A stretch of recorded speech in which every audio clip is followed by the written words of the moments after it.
Hey, this is Meredith's husband. I've got some SEO advice for you, but I'm going to keep it really simple so that you can understand it, so it makes sense, and most importantly, so you can actually use it.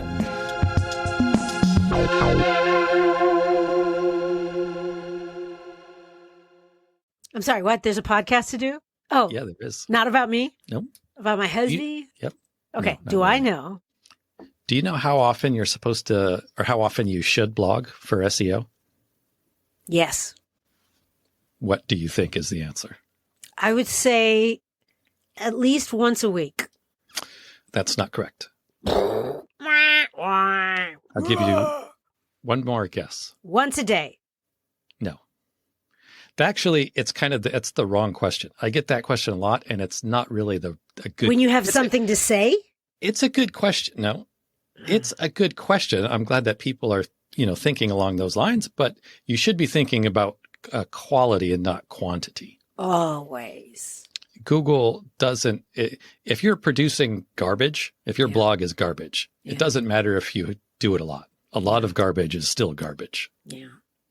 And I know we've talked a lot about, how you should focus on resources and making quality stuff. Yeah. That's for SEO purposes, that's the thing that is going to get rewarded is like a good blog, something to say, something that helps somebody. A good resource. Yeah, a good resource. See, a good resource. I am listening sometimes. Yeah. So the question is more how and what should you blog about, not how often. There is, I will give you some guidelines. There is something to be said about frequency. Yeah. It's not the major factor. I'll get to that though. But first, you should think about how and what you're going to blog about. Yes. I think that how is as big a question as what. Meaning, lots of people, like, what do you mean by how? Like, how do you blog? Yeah. Like, what is your blog going to be? Is it going to be you just sit down and write, paragraphs of text? That doesn't have to be you don't have to do that for blogging. Right. What do you think we're doing right now? We're talking, providing amazing, incredibly insightful, valuable information to our listeners. I mean, besides that, what are we doing? We're talking. We're blogging. We're having a great time. We're blogging. This is my blog. This is your blog. Yeah. This is how I blog. This is one of the ways I blog. Your blog doesn't have to be.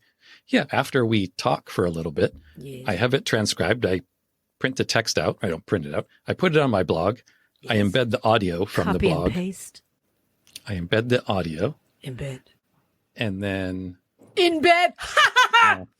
That's funny. Sorry. I embed the little podcast audio player up at the top. I insert the transcript. Yes. I do a little outline, like, hey, what is this blog about? It's this point, this point, this point, and this point. Oh, that's good. Sometimes I add a little intro, like a little 30-second intro, like, hey, we're talking about whatever. But I don't just sit down and write. Like, blogging does not, especially in what year is it? 2022? I think. It'll be 23 soon. But how much media that you consume is written paragraph text? Right. Tell me. 0. Yeah. So why does your blog need to be written paragraph text? That's what keeps me up at night. I know. Anyway, that's the how. That's the how you got to figure out, most importantly, an easy way for you to blog. Yes. Something that you can get done, not something that you're going to have forever at the end of your to-do list saying, oh man, I got to blog. Oh, I know. I got to write an article. Oh, I got to do this. Right. If you have some method of creating content that you can get onto your blog and it's not painful, yes, you're a whole lot more likely to do it. So that's the how. Similar to like the gym. Yes. Which I just canceled. Right. Finally. Because you didn't enjoy it. Because you found something else. I found something else for exercise. Yes. The Light Orchard. Dalton Grant, I think his name is. Amazing yoga. Yeah. I'm not even into yoga. And this guy, sounds really impressive. Like I listened to his courses. Number one, he plays like rock and roll music. Great music. In the background. Always great music. If I ever start yoga again. Yeah. Because the last time I did yoga, I wound up in bed for like a week. I don't understand how that happened. It was a substitute teacher, and I think they didn't know it. I don't remember what happened, but I couldn't move for like a week. Like ankle. Anyway, yeah, Dalton is a great. He seems like a great yoga instructor. And he has his own thing called thelightorchard.com. Yeah, if you like yoga, check out Dalton Grant. I think so. Yeah, Grant. Yeah. But it's his platform is The Light Orchard. The Light And Orchard. after Light Orchard, and at the end of class, he always says, "See you in the orchard." I fucking love that, and I just picture all this like hanging fruit. Check that everyone out. else? Are you picturing fruit that you can just take off a tree and bite? Back to blogging. Oh right, yes. That's so how you got to find a how that you hope ideally that you enjoy. Yeah, That'd it be always great. helps if But at you least, enjoy it. Yeah, at least that you don't mind, or you can do two things at once. So, for example, Yes. this is essentially a blog, right? I put it on my blog. I can also take this and I chop it up and I put little bits on social media or wherever I want to put it.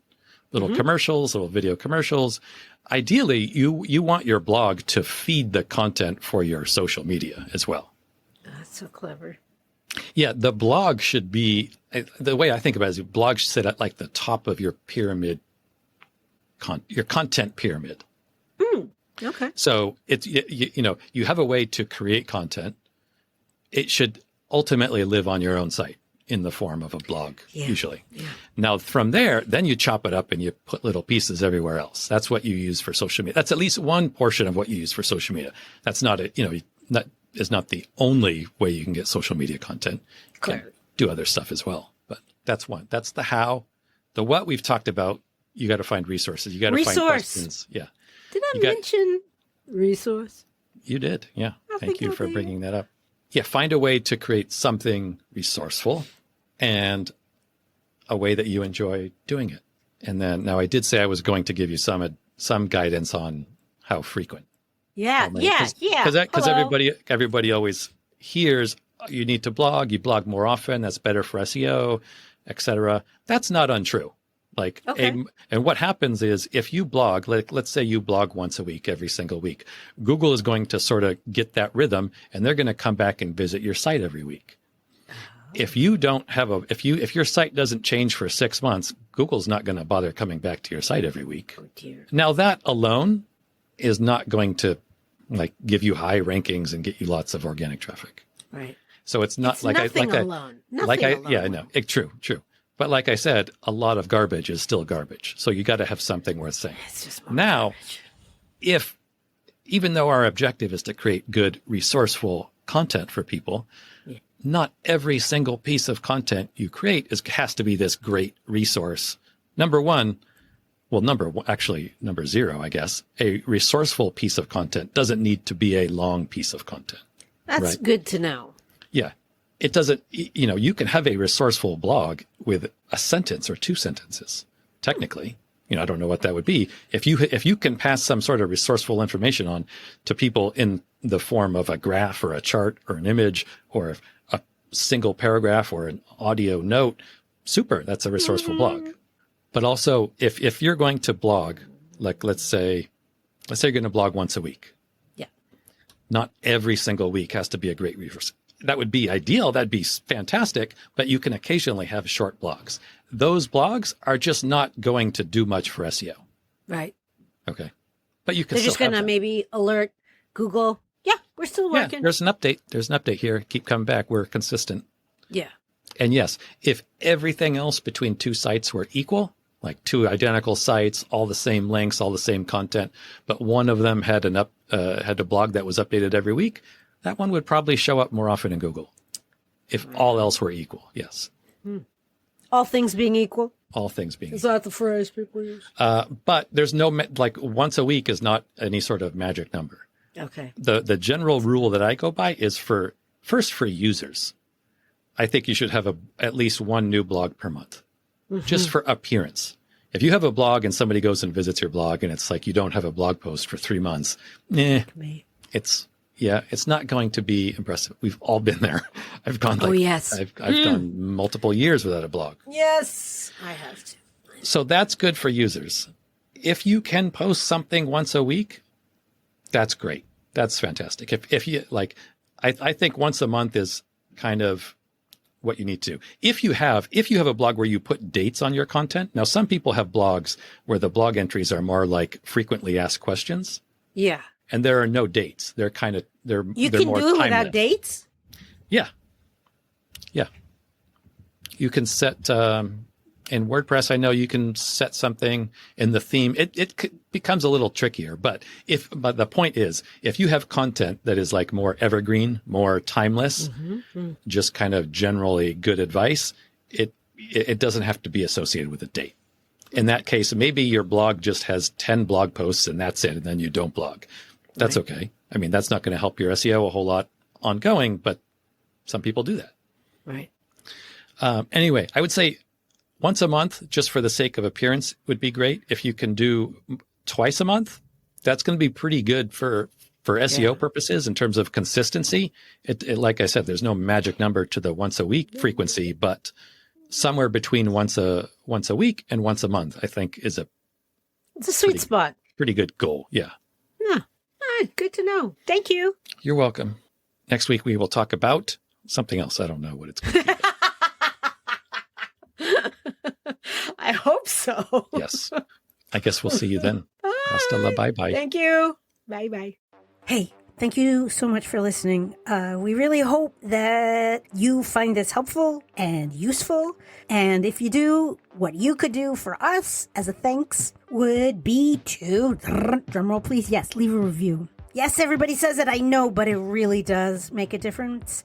Take 3 seconds, leave as many stars, say something really nice about what you like about the podcast and maybe why other people would like it. It would mean the world to us, especially my husband. That better? All right, I'm going to try one where I'm not going to be charming.